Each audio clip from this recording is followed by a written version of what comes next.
Sir ನಮಸ್ತೆ. ಇವಕ್ಕೆ ಒಂದ್ ಸ್ವಲ್ಪ ಗಂಟಲ್ಲಿ ಕಫ ಕಟ್ಕೊಂಡು ಗುರುಗರ್ ಅಂತಲ್ಲ ತರ ಗುರುಗರ್ ಅಂತ ಇದೆ ಸರ್ ನಿನ್ನೆಯಿಂದ.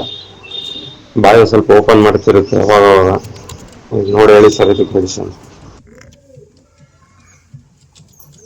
Thank you sir. ಅಕ್ಕಿ ಇವತ್ತಿಗೆ ಪೂರ್ತಿ ಗುಣ ಆಗಿದೆ ಸರ್. Thank you.